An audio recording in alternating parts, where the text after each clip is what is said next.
All right, this week we attended a few meetings. There's these budget and finance committee meetings are actually kind of like three meetings. There's a beer board, there's a little short finance meeting, and then there's the budget meeting. Anyway, county, did I spell that budge? I sure did. I'll have to fix that. Um, the county is working on next year's budget, and this is I don't know how much of that takes place in this meeting, but that I have something to show you in this video about that, which you'll be interested in. Health Foundation met, and those outline notes can be found here. All these links will be included in the email. I'm using something called Fizzy to track some issues. So these are the kind of issues that are going on right now. I'm going to run through these as quickly as possible. Some of them are kind of important. The cardiac monitors and CPR devices, looks like the funding is going to come through, some from the opioid fund, some from the Health Foundation, some from some other stuff and general grants. These are quite expensive, but I do think it is an upgrade to our current devices. I think the EMS workers who work in the county are really going to appreciate the new equipment, especially the new CPR devices. I am going to be working on putting some charts together for solid waste as far as how much space we have available and trying to track that. This is something that eventually is going to be a big issue in the county. And like a lot of issues, these things cost a lot of money to correct when the day comes due. And I don't know that we really you save a lot of money from year to year. So you're never really putting away money when that comes due. You're hoping that you're going to get a grant or you're going to have to perhaps borrow money and pay it off, but that's something we're tracking. I'll come back to the vape shop stuff here in a minute. The county's implementing some new software to run meetings. Generally, I don't like buying software for all this stuff. We'll see how it goes. If it's only the county commissioner meeting, I don't see it as being a huge upgrade to something like what I'm doing, which is going to all these meetings, recording audio, providing outlines and stuff like that. So I am going to be pushing that they get this in all meetings and that no citizen has to go and record audio, that is provided by the county at some point. Might be looking for your support on that sometime in the future. There's been talk about disaster relief funding for the 2026 ice storm. So one of the things that I'm learning, and maybe we should have already known, stuff like this is very expensive. There's a lot of cleanup. A lot of trees have fallen on roads. There's a lot of debris, a lot of damage, and we obviously don't have the equipment and staff to handle something of this size. So there are a lot of volunteers, volunteer fire departments, and now they're some of these groups are contracting to do cleanup. They work very hard. They do a lot of good work, but it is very expensive. You just add up the people and the hours. And so we are looking at, I guess the county is going to get kind of a line of credit or a loan from one of the local banks. The assumption is FEMA will pay for about 75% of the cleanup. There was an estimate that we're probably already at about $300,000 right now total. So, on that we would owe a quarter would come from us and eventually 75% be reimbursed by FEMA, but that might take a long time. So we'll be tracking the total cost here and, when does that FEMA funding come in. The land use guide is moving forward, and it looks there's still going to be some amendments to it, but it looks like, if you didn't hear last week, basically no acreage references at the moment except the 1 acre limit on A1. And this is going to tie into this last thing that I'm going to talk about, the zoning thing. 2026 elections coming up. I'll be doing some tracking of that and the candidates. Part of what I want to do is provide this kind of information to all of our candidates so that they can decide if they want to move any of these things forward or make them part of their campaign. As I said, they're working on the budget, and so I have been polling some budget data. This has to go with the index-based property assessments. There's something I want to say about that. Let me just go, before I finish these big topics, go to the East Hickman water line. I guess sometime in the 2000s, we spent $2 plus million to put a water line in from East Hickman High School up to Dixon in order to obviously have sewage sewage lines for the high school. That's what I'm guessing. I don't know. I've just been introduced to this topic. Kind of has stuff to do. It's kind of related to the Lick Creek stuff, which it looks like a judge has prevented or blocked Dixon from being able to go forward with their wastewater treatment facility. But we have this line that runs up there, and I guess according to one of the commissioners, Hickman County has not been allowed to tie into that line at all going up 46 towards Dixon, whereas on the Dixon side of the line, they can tie in all they want. And so the question is what can be done? Dixon, I guess, is currently paying us off for that line.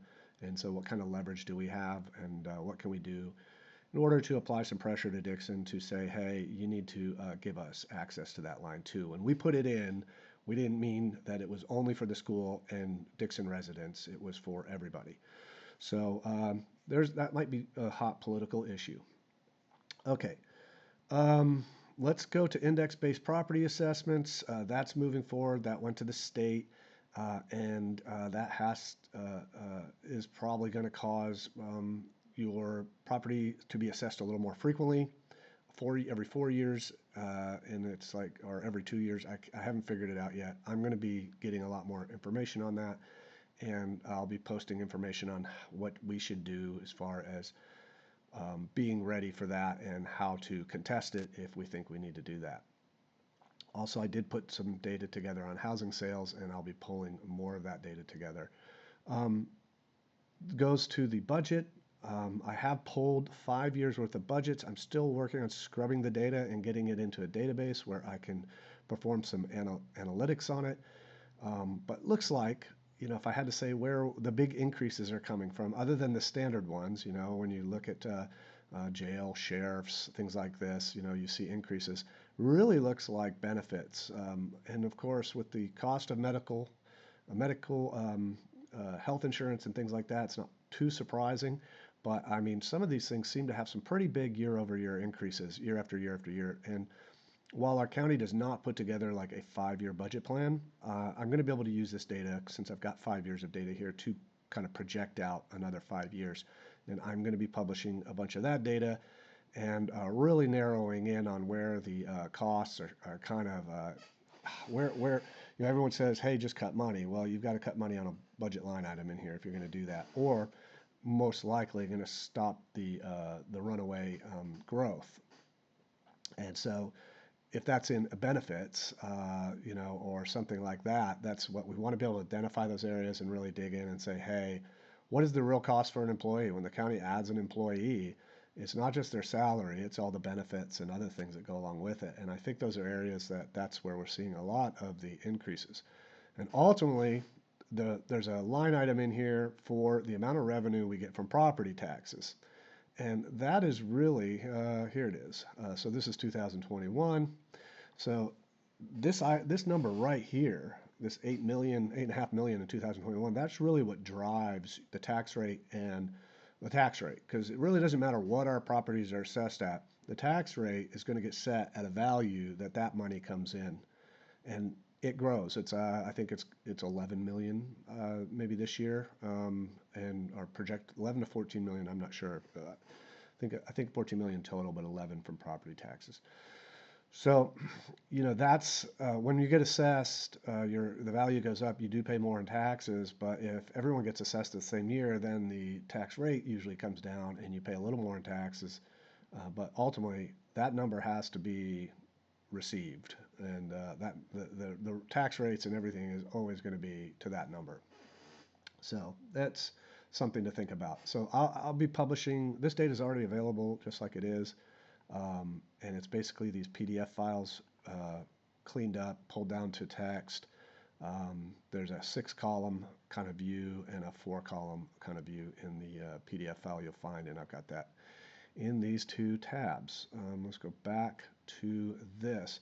So the Waste to Jobs Act is something I think we should oppose. I'll provide information there. I don't think it has much chance of passing at the state level, but this is basically silly regulation and something where it's going to funnel money to corrupt organizations to manage recycling and packaging and stuff like this.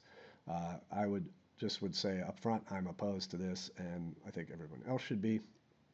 Um, so let's go to amending the zoning to address smoke, vape, and tattoo slash massage slash what have you.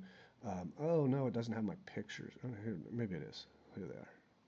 Hold on. It's kind of freaking out on me. Okay, yeah, here they are. Okay, so they have something called the beer board, and if you, let's say you come into the county, or not come in, I'll say you buy this building, you buy B's Closet. Someone has bought this. I think they spent looks like about $300,000 on it.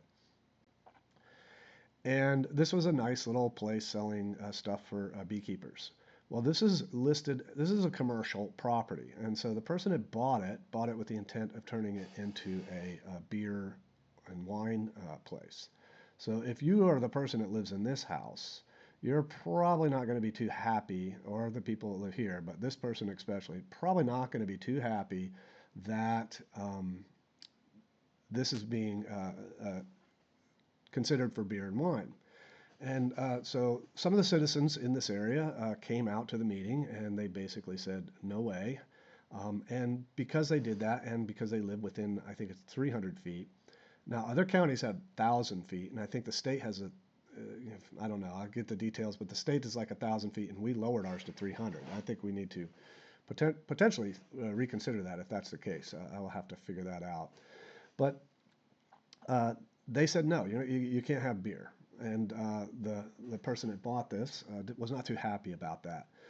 But I did a little research, and the person that bought this owns or runs a smoke and vape shop up in Pleasant View, and um, they, in all likelihood, are going to turn this into a smoke vape shop. And as I thought about it, why not a massage parlor or a tattoo shop? I mean, you could do that too. And these kinds of businesses probably need some more zoning. Now, I've reached out to some of the commissioners, and they basically said, hey, we got to follow state law and all that. But I did some more research, and it seems that there are counties that have some zoning amendments and things like that to address these things. And so I really think that we need to look at, not all commercial property is the same. And when this was zoned commercial, this was a very rural area. It was all Hickman County residents. I can tell you the person buying this does not live in Hickman County. I'm not sure that they've even been born in the United States.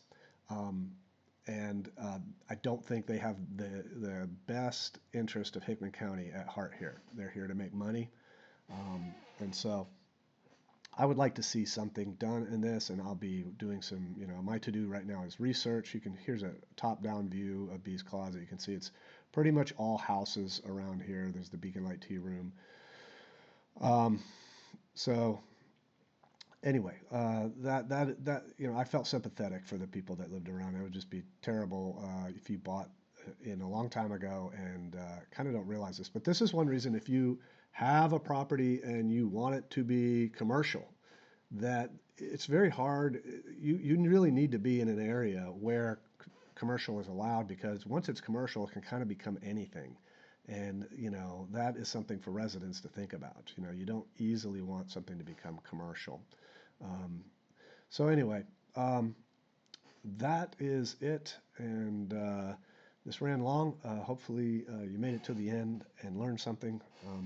I learned a lot this week, and we'll hopefully, I don't think there's any meetings next week, so hopefully I'll get some more of the data analysis and things put together. Eventually, I'd like to get some of that data on the web where you can write your own kind of queries on it, or get it in. I'll put it back in a spreadsheet in a format that's a little bit friendlier for viewing and reviewing and things like that. All right, that's all I got. Have a great weekend.